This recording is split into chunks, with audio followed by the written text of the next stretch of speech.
اعوذ باللہ السمیع العلیم من الشیطان اللعین الرجیم بسم اللہ الرحمن الرحیم الحمد للہ رب العالمین والصلاة والسلام علی اشرف الانبیاء والمرسلین وخاتم النبیین بالقاسم محمد اللہم صلی اللہ محمد وآل محمد وعجل فرجہم وأهل بيته طيبين الطاهرين المعصومين ولعنة الله على أعدائهم أجمعين أما بعد فقد قال سبحانه تبارك وتعالى في قرآن مجيد والفرقان الحميد وهو أصدق الصادقين وقوله الحق بسم الله الرحمن الرحيم وكل شيء أحصيناه في إمام مبين۔ ناظرین، آج کی یہ تیسری تقریر ہے ماہ صیام کے حوالے سے اور خصوصاً شبہ غم مولائے کائنات علی بن ابی طالب علیہ السلام کی شہادت کے سلسلے میں۔ یہ آیہ کریمہ میں نے کل کی تقریر میں آپ کے سامنے تلاوت کرنے کا شرف حاصل کیا تھا۔ ارشاد الہی ہو رہا ہے کہ وَكُلَّ شَيْءٍ أَحْصَيْنَاهُ فِي إِمَامٍ مُبِينٍ، اور ہم نے ہر شے کا احاطہ روشن پیشوا میں کر دیا ہے، امام مبین میں کر دیا ہے۔ یہ امام مبین کون ہے؟ میں نے کل بتایا آپ کو تفصیل سے کہ اس کا مصداق علی ابن ابی طالب علیہ السلام ہے، پہلے مصداق، اور باقی ہر ائمہ اس آیت کا مصداق ہے، اس لیے کہ علی اور اولاد علی کے علاوہ کوئی اور امام مبین کا مصداق نہیں ہو سکتا۔ یہ معصوم ہے، محفوظ عن الخطا ہے، یہ منصوص من اللہ ہے، زمین پر اللہ کی حجت ہے، صاحب امر ہے، لہذا اللہ نے ان کو منتخب کیا ہے۔ منتخب کیا ہے اس لیے ان کو علم دیا ہے اور کائنات کی چیزوں کا احاطہ ان میں کیا ہے۔ یہ ہر شے کے بارے میں جانتے ہیں، کبھی ان کی زبان پر لا نہیں آئے گا۔ جو بھی جس وقت بھی جب بھی ان سے کوئی سوال کیا جائے یہ فوراً بتائیں گے، چاہے وہ ماضی کا ہو، چاہے وہ مستقبل کا ہو، چاہے وہ تاریخ کا ہو، چاہے وہ حدیث کا ہو، چاہے وہ قرآن کا ہو، چاہے وہ تفسیر کا ہو، چاہے وہ اخلاق کا ہو، چاہے وہ سیرت انبیاء ہو، چاہے وہ بادشاہوں کی تاریخ ہو۔ اسی لیے آپ دیکھیں گے جو اہل بیت علیہ السلام کی بیان کی ہوئی چیزیں اور اس اعتبار سے تاریخ کو لکھا گیا ہے، جیسے علامہ مجلسی کی کتابوں کا جو انداز ہے، حیات القلوب ہو، جلاء العیون ہو، روح الحیات ہو یا بحار الانوار وغیرہ ہو، اس میں انہوں نے جو تاریخ لکھی تو وہ ائمہ کی احادیث کے مطابق لکھی، اور جب احادیث ائمہ کو آپ دیکھیں گے تو ایسا لگے گا جیسے ائمہ اپنے آنکھوں دیکھا حال بیان کر رہے ہوں، وہاں پر موجود ہوں، ایک ایک باری کی ایک ایک چیز کی وضاحت یہ کرتے ہوئے نظر آئیں گے۔ کیوں؟ اللہ نے ان کے اندر تمام کائنات کی چیزوں کا احاطہ کیا ہے، بکل شیء، ہر شے کا احاطہ امام مبین کیا ہے، امام مبین میں کیا ہے۔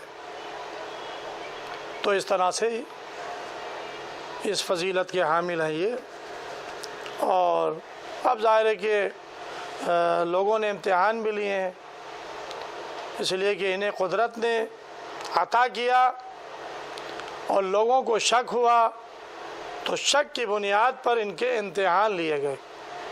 لیکن اللہ کا شکر ہے اگر یہ خود ساختہ امام ہوتے تو شاید یہ امتحان میں ناکام ہو جاتے، لیکن خود ساختہ امام نہیں تھے، اللہ کے معین کیے ہوئے یہ امام تھے، لہذا کبھی بھی انسانوں کے لیے ہوئے امتحان میں یہ ناکام نہیں ہوئے، بلکہ ہر جگہ پر انہی کو شکست کا سامنا کرنا پڑا کہ جو امتحان لینے کے لیے آئے تھے۔ دو چیزیں عرض کرنا چاہتا ہوں۔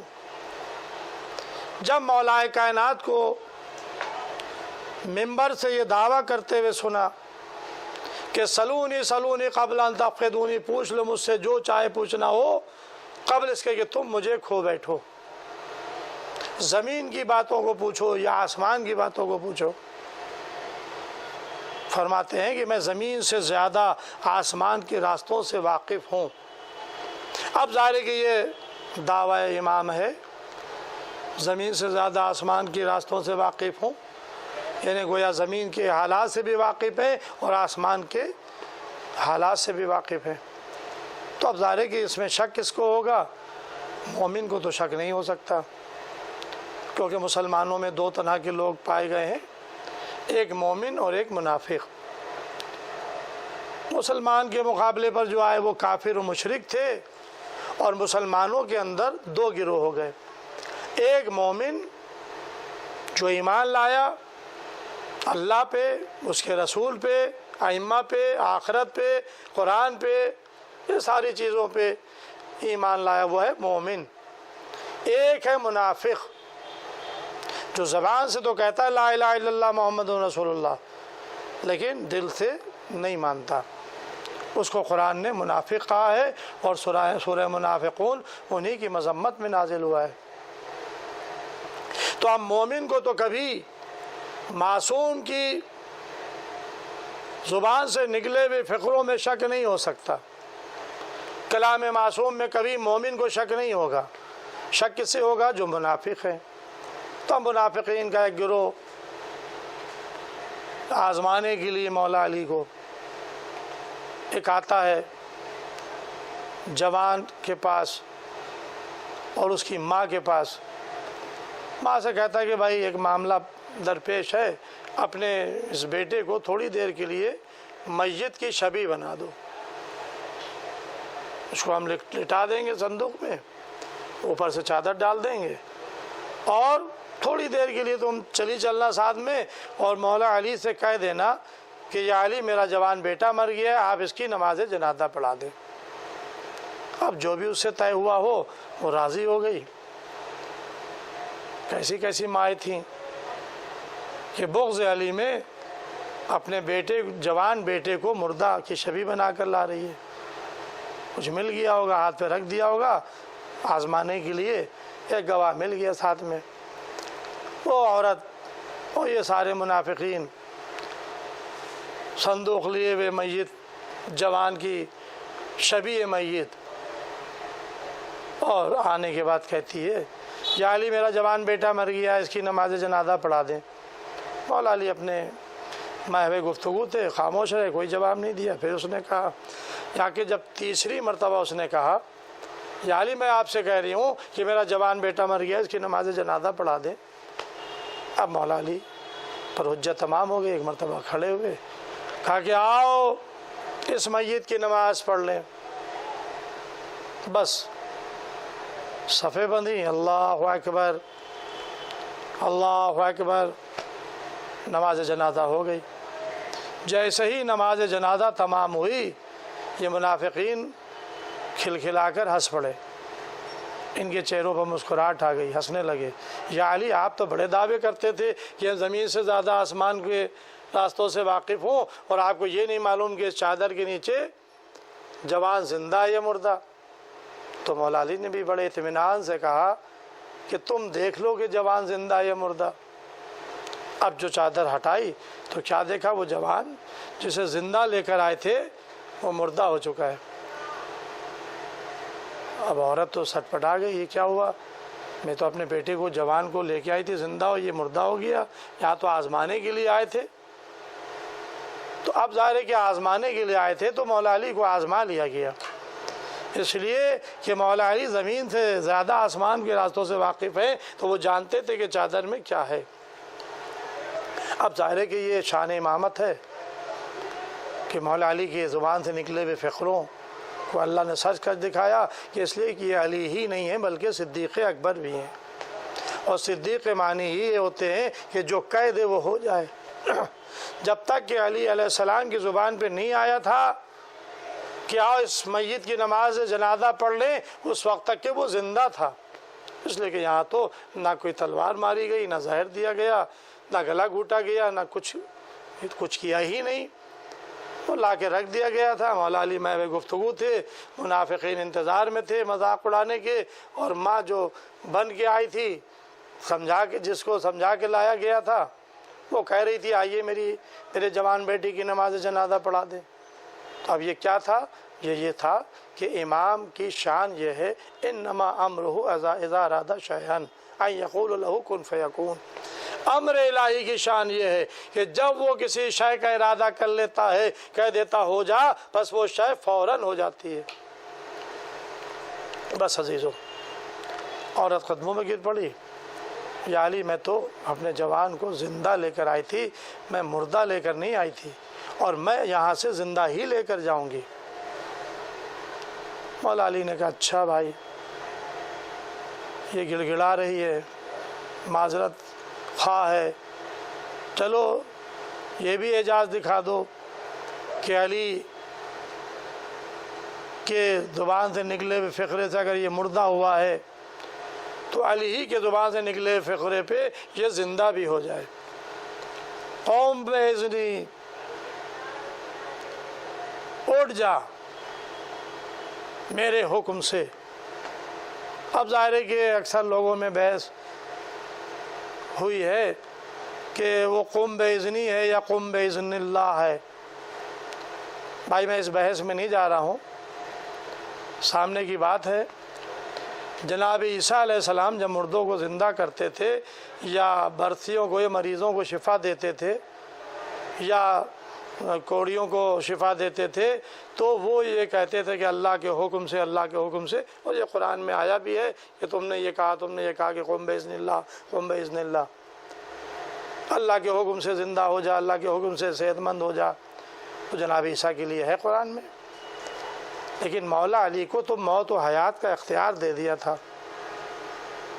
جس طرح سے مولا علی کو قسیم و نار الجنہ کہا گیا ہے کہ یہ جنت و جہنم کے بانٹنے والے ہیں، اسی طرح سے یہ موت و حیات پر بھی قدرت رکھتے ہیں۔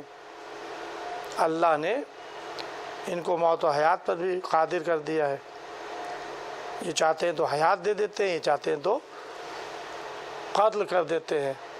لیکن ظاہر ہے کہ ظلم ان کا نہیں ہے، ظلم کا شائبہ نہیں ہے، اللہ نے ان کو اتھارٹی دی ہے، اگر تم چاہو تو مردے کو زندہ کر دو، کہ اللہ کی دی ہوئی اتھارٹی ہے، اور جب اتھارٹی دے دی گئی تو اب پھر ظاہر ہے کہ یہ کہیں یا نہ کہیں کہ قم بِإِذْنِ اللہ، اگر یہ کہیں کہ اٹھ جا تو ظاہر ہے کہ علی کے کہنے سے پھر وہ اٹھ جائے گا، مردہ نہیں رہے گا، زندہ ہو جائے گا۔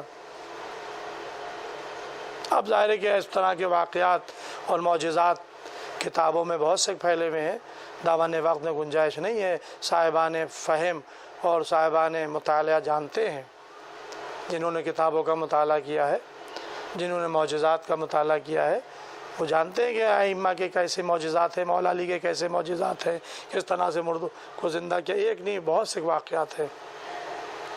لہذا بہرحال مولا علی کی زبان پہ آیا تھا، کیا آیا تھا؟ آؤ اس میت کی نماز پڑھ لیں۔ تو اب میں آپ سے پوچھنا یہ چاہتا ہوں، کیا علی نے یہ کہا تھا اے جوان تو اللہ کے حکم سے مردہ ہو جا؟ اگر آیا ہے تو تاریخ میں آپ دکھا دیں کہ علی نے کہا ہو کہ اے جوان تو زندہ آیا ہے، اللہ کے حکم سے مردہ ہو جا، کہیں نہیں کہا۔ تو جب علی نے یہ نہیں کہا کہ اللہ کے حکم سے مردہ ہو جا، صرف اتنا کہا تھا کہ آؤ اس میت کی نماز پڑھ لیں، تو علی کی زبان پر میت آیا، زندہ تھا لیکن علی کی زبان پہ میت آ گیا، اس لیے وہ میت ہو گیا۔ تو اگر علی کی زبان پر زندہ ہونے کا حکم آ جائے کہ زندہ ہو جا، میرے حکم سے اٹھ جا، تو جس طرح سے وہ مردہ ہو سکتا ہے اسی طرح سے زندہ بھی ہو سکتا ہے۔ اور ظاہر ہے کہ بہت سے واقعات ہیں، گفتگو میری دوسری طرف چلی جائے گی۔ جناب چوتھے امام کا واقعہ آپ کے سامنے ہے، کیا ہے یہ؟ ہاتھوں کا دھون، غور سے دیکھ زبرد سبز ہے، کیا ہے یہ پانی ہاتھوں کا آپ کے مس ہوا ہوا پانی دھوبن؟ کہا کہ نہیں دیکھو یہ سفید موتی ہیں۔ کیا ہے یہ پانی؟ کہا کہ نہیں غور سے دیکھو یاقوت سرخ ہیں۔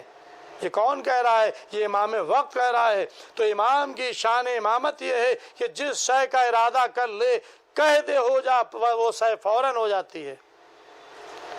امام زین العابدین علیہ السلام نے یہ تو کہا تھا کہ پانی نہیں، یہ یاقوت سرخ ہے، یہ زمرد سبز ہے، یہ سفید موتی ہے۔ اور اس کے بعد وہ مردہ بیوی کو چھوڑ کے آیا اور امام زین العابدین علیہ السلام نے نماز پڑھی، دعا کی، کہا کہ جا اپنی زوجہ کے پاس۔ اور جب وہ پہنچا دیکھا زوجہ جو جس کو مردہ چھوڑ کر گیا تھا زندہ بیٹھی ہوئی ہے، تو پوچھا کہ بھائی یہ تم زندہ کیسے ہوئی؟ میں تو مردہ چھوڑ کر گیا تھا۔ تو اس نے کیا جواب دیا کہ جب میری روح ملائکہ لے کر جا رہے تھے تو ایک جوان سامنے آیا اور آ کر حکم دیا کہ اس کی روح اس کے جسم میں واپس کر دے۔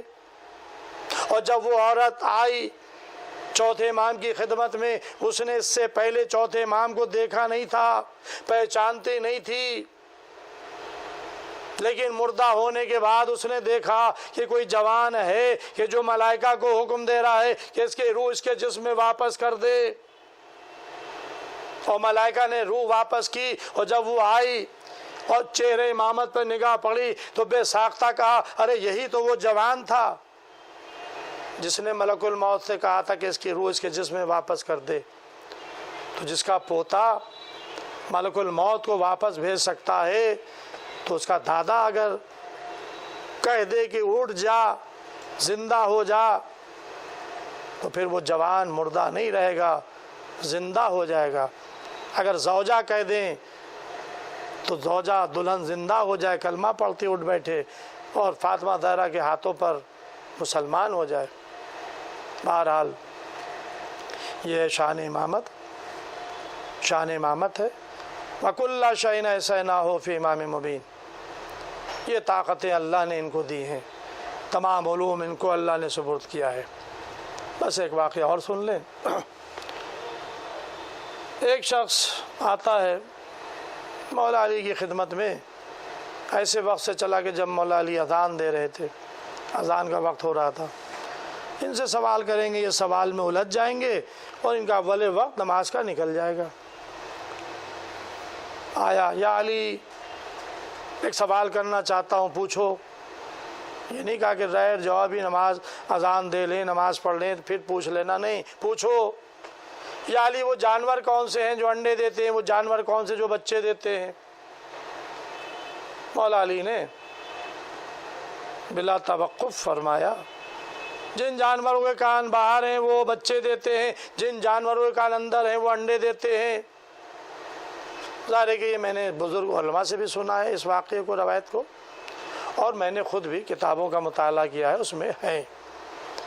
اکثر لوگ اس کا بھی انکار کر دیتے ہیں جن کی سمجھ میں نہیں آتا۔ اب ظاہر ہے کہ بھائی ان کے نصیب میں انکار ہے اور میرے نصیب میں اقرار ہے، میں کیا کروں؟ بہت سے لوگ ہیں بہت سی چیزوں کا انکار کر دیتے ہیں، تو بھائی وہ انکار وہ جانے، ان کا انکار جانے، اور میرا اقرار ہے، میں اقرار سے واقف ہوں۔ ظاہر انکار کرنے والے کو کیا کہتے ہیں؟ کافر، اور اقرار کرنے والوں کو کیا کہتے ہیں؟ مومن۔ تو بھائی میں تو امیر المومنین کا ماننے والا ہوں، اس لیے میں انکار نہیں کرتا ہوں، جب علی کا معاملہ آتا ہے اقرار کرتا ہوں۔ ہاں، جہاں پر اللہ نے حکم دیا ہے وہاں پر میں انکار بھی کرتا ہوں، اس لیے کہ سورہ آیت الکرسی میں انکار کا بھی ذکر آیا ہے، لیکن وہ مومن کے لیے ہے، وہ توحید کے بارے میں ہے۔ فَمَن يَكْفُرْ بِالطَّاغُوتِ وَيُؤْمِن بِاللَّهِ فَقَدِ اسْتَمْسَكَ بِالْعُرْوَةِ الْوُثْقَىٰ لَا انفِصَامَ لَهَا وَاللَّهُ سَمِيعٌ عَلِيمٌ۔ تو یہ کیا ہے؟ ہم طاغوت کا انکار کرتے ہیں۔ فَمَن يَكْفُرْ بِالطَّاغُوتِ، مومن کی پہچان یہ ہے کہ وہ طاغوت کا انکار کرتے ہیں، تو ہم طاغوت کا انکار کرنے والوں میں سے ہیں، لیکن مولا علی میں شک کرنے والوں میں سے نہیں ہیں۔ وہ بلا فصل خلیفہ ہیں، وہ امام ہیں، وہ علی ولی اللہ ہیں، وہ قرآنی آیات کا مصداق ہیں، وہ باب مدینۃ العلم ہیں، وہ وَكُلَّ شَيْءٍ أَحْصَيْنَاهُ فِي امام مبین کا مصداق ہیں، وہ ومن عندہ علم الکتاب کا مصداق ہیں، وہ فَاسْأَلُوا اہل الذکر کا مصداق ہیں، وہ راسخون فی العلم ہیں، وہ باب مدینۃ العلم ہیں۔ یہ سارے فضائل مولا کائنات کے ہیں، ہم اس کا اقرار کرتے ہیں، انکار نہیں کرتے۔ تو اب ظاہر ہے کہ یہ روایت میں نے پڑھی بھی ہے اور مرزا محمد عالم صاحب مرحوم سے اس کو تفصیل کے ساتھ سنا ہے، اور جب مسئلہ سند کا آیا تو میں نے سند کے لحاظ سے اس کو واقعے کو ڈھونڈنا شروع کیا، تو میرے سامنے قضایہ امیر المومنین علیہ السلام جو کتاب چھپی ہے،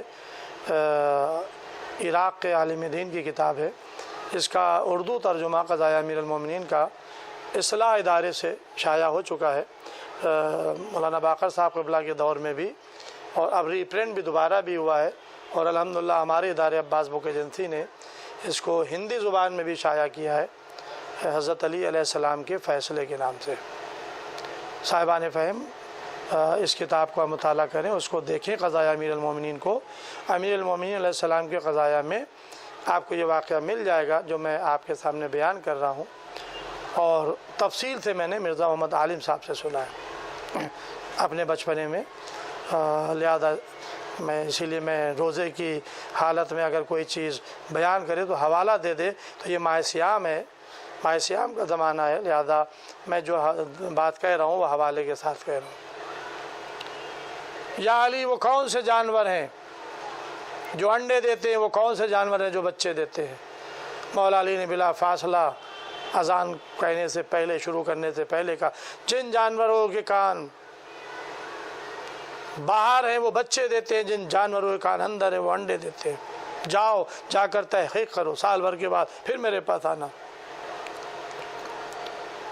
اللہ اکبر، اذان شروع کر دی، اول وقت نماز ادا کر لی، سوال کرنے والا چلا گیا، سال بھر کے بعد پھر آتا ہے، یا علی آپ نے جو فرمایا تھا میں نے ویسے ہی پایا۔ اب ظاہر ہے کہ اس نے تو ویسے ہی پایا، اور ترقی یافتہ دور میں مولوی آج کا کہہ رہا ہے کہ ویسا نہیں پایا، اور اس نے مولا علی کے اس قول کو رد کیا آج کے مولوی نے، اور کہا کہ میں ایران میں گھاس نہیں کھود کے آیا ہوں، 20 سال میں نے علم حاصل کیا، تو علم جو حاصل کیا تو مولا علی ہی کے خلاف حاصل کیا۔ ارے بھائی، ان کا واقعہ اگر کتابوں میں تھا یا کوئی ذاکر بیان کرتا تھا تو تم تحقیق کر کے اس کی سند پیش کرتے، نہ کہ اس کا انکار کر رہے ہو کہ یہ مولا علی کا قول ہی نہیں ہے۔ بھائی یہ کہہ کون سکتا ہے؟ یہ کہہ وہی سکتا ہے جس کو وَكُلَّ شَيْءٍ أَحْصَيْنَاهُ فِي امام مبین کا مصداق ہو، جو کائنات کے ذرے ذرے سے واقف ہو۔ ارے بھائی، وہ ایک مچھلی ہے، اس کے کار ہوتے ہیں اور وہ بچے نہیں دیتے، انڈے اس کے کان باہر ہوتے ہیں، اور وہ بچے انڈے نہیں دیتی ہے۔ ٹھیک ہے، مچھلی ہے، تو اور بھی تو مولا علی نے صفات بیان کی ہیں۔ دوبارہ آپ نے فرمایا کہ جو جانور دانے کو چبا کے کھاتے ہیں وہ بچے دیتے ہیں، جو جانور دانے کو چک کے کھاتے ہیں وہ انڈے دیتے ہیں۔ یہ دوسری پہچانی ہے۔ کہا کہ جاؤ پھر سال بھر کے بعد آنا۔ پھر وہ آیا، کہا کہ جو جانور اپنے بچے کو دانہ بھراتے ہیں وہ انڈا دیتے ہیں، اور جو جانور اپنے بچے کو دودھ پلاتے ہیں وہ بچہ دیتے ہیں۔ مولا نے 3 صفتیں بیان کی، اور کہا کہ پھر سال بھر کے بعد آنا۔ ہاتھ جوڑ کے، مولا میں کہاں تک تحقیق کروں گا؟ جو آپ ارشاد فرماتے ہیں وہ صحیح ہوتا ہے۔ یعنی گویا تحقیق کا دامن کو ہوتا ہو گیا، لیکن علم علی میں کمی نہیں آئی۔ ایک کے بعد دوسری صفت، دوسرے کے بعد تیسری صفت، یہ بیان کرتے رہے۔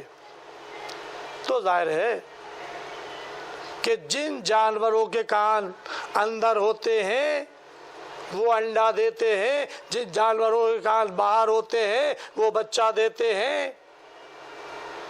اور ایک مچھلی ہے کہ جو انڈا نہیں دیتی، بچہ دیتی ہے اور کان اندر ہیں، تو اس وجہ سے مولا علی کا قول نہیں ہو سکتا۔ تو بھائی یہ وحیل مچھلی جو ہے اس کے اندر دوسری صفت بھی پائی جاتی ہے، اور مچھلیاں اپنے بچوں کو دودھ نہیں پلاتی ہیں۔ یہ وحیل مچھلی جس کے کان اندر ہے وہ انڈے دیتی ہے، یہ اپنے بچوں کو دودھ پلاتی ہے، جہاں تک میں نے تحقیق کی ہے۔ بہرحال علم بہت وسیع ہے، صاحبان علم ہے، میری تحقیق یا میری گفتگو یہ حرف آخر نہیں ہو سکتی، ہو سکتا ہے اور لوگوں کی تحقیقیں ہوں، اور تحقیق کا دامن کوتا بھی نہیں ہے، جتنی جی چاہے تحقیق کرتے رہیے، لیکن بس میرا ایک قول ہے، میرا ایک عقیدہ ہے، اور یہ عقیدہ بھی محبت کی بنیاد پر ہے۔ کبھی مولا علی کے خلاف زبان نہ کھولو، مولا علی کے فیور میں زبان کھولو۔ ہاں اگر توہین امامت ہو رہی ہے، توہین رسالت ہو رہی ہے، تو آپ اس کا دفاع کریں، اس کا دفاع کریں، لیکن ہٹ دھرمی میں نہ جائیں۔ اب ایک مسئلہ تھا، یہ میری ٹاپک نہیں ہے، لیکن کیونکہ مولا علی کی بات آ گئی ہے اور اختلاف فی مسائل جو معاشرے میں پھیلے ہوئے ہیں، اس لیے میں گفتگو کر رہا ہوں۔ ایک اختلافی مسئلہ تھا، نہیں بنا دیا گیا کہ آیا نماز میں تشہد میں ولایت کی گواہی دی جائے یا نہیں دی جائے۔ ایک مسئلہ چھڑا ہوا ہے بہت زمانے سے، پاکستان میں اس کی ابتدا ہوئی تھی اور ہندوستان تک یہ مسئلہ آ گیا، عراق سے ہوتا ہوا۔ تو ظاہر ہے کہ بحث اچھی چیز ہے، تحقیق اچھی چیز ہے، کوئی اس میں اشکال نہیں ہے، لیکن فیور میں ہو، مخالفت میں نہ ہو۔ اب یہاں تک کہہ دیا گیا کہ جو علی علیہ السلام کی ولایت کی گواہی دے گا تشہد میں، اس کی نماز باطل، کہا بھی گیا اور لکھا بھی گیا۔ تو بھائی استحباب کی نظر سے اگر آپ گواہی دے رہے ہیں تو نماز باطل نہیں ہے۔ ہاں کوئی اگر جز سمجھ کے کہہ رہا ہے یا یہ سمجھ کے کہہ رہا ہے کہ اگر نہیں دی گئی تو نماز باطل ہے، وہ صحیح نہیں ہے۔ یہ میری اپنی تحقیق ہے، اس لیے کہ میرے سامنے مراجع کرام کے فتوے بھی ہیں، میرے سامنے شواہد، تاریخی شواہد بھی ہیں، میرے سامنے کتابیں بھی ہیں، میرے سامنے ائمہ کے ارشادات بھی ہیں، اور ظاہر ہے کہ یہ ٹاپک میرا اس وقت کا نہیں تھا۔ انشاءاللہ کسی اور تقریر میں میں اپنی ایک کتاب کے اوپر تبصرہ کروں گا جس کا نام ہے نماز شب اور ولایت علی علیہ السلام۔ میں نے اس سلسلے میں پوری تحقیق کر کے کتاب کو تصنیف کیا ہے، اور یہ ہندی، اردو اور فارسی تینوں زبانوں میں میں نے اس کو شائع کیا ہے۔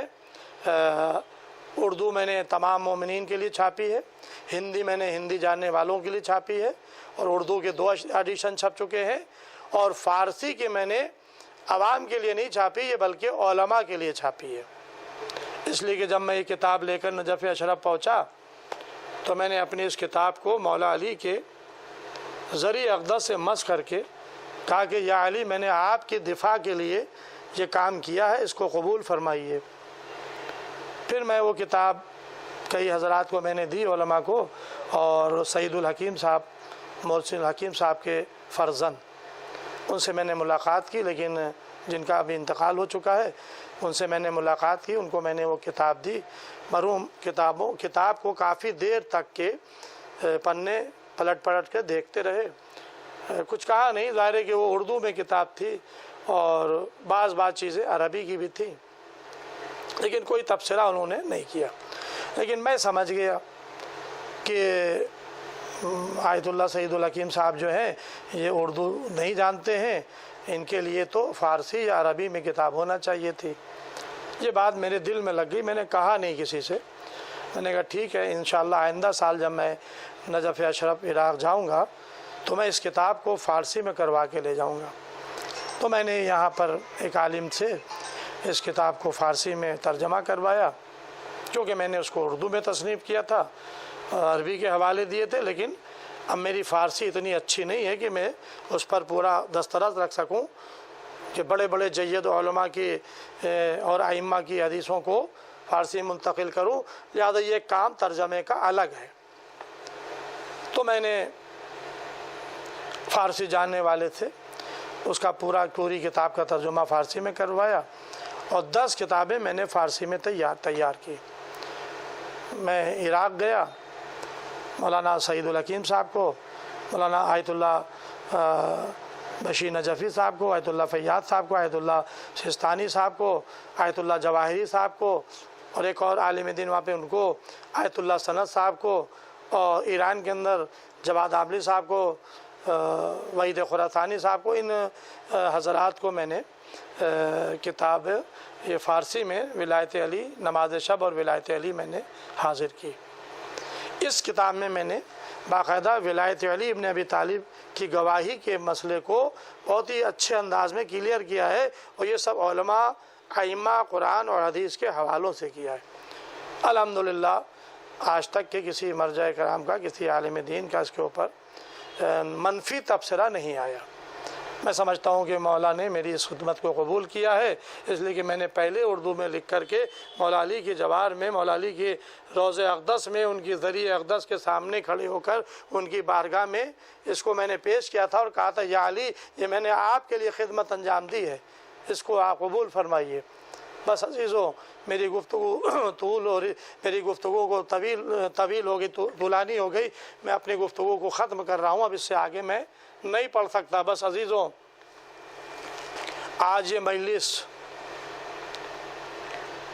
شہادت مولا کائنات کے سلسلے میں ہے، وہ علی جس کی سر پہ ضربت 19ویں رمضان کی صبح لگی تھی، زہر سے بجھی ہوئی تلوار جب سر پہ لگی تو ایک مرتبہ فضا میں آواز گونجی، لتحدمت واللہ ارکان الہدا قد قتل امیر المومنین، خدا کی قسم ارکان ہدایت منہدم ہو گئے، علی امیر المومنین قتل کر دیے گئے۔ جب یہ آواز گونجی ہے تو کوفے کے گھر کے دروازے کھل گئے، گھروں کے لوگ سر و سینہ پیٹتے ہوئے نکلے، یتیم بچے، بیوائیں، عورتیں مولا علی کا نام لے کر واہ علیہ کی صدائیں بلند ہو رہی تھی۔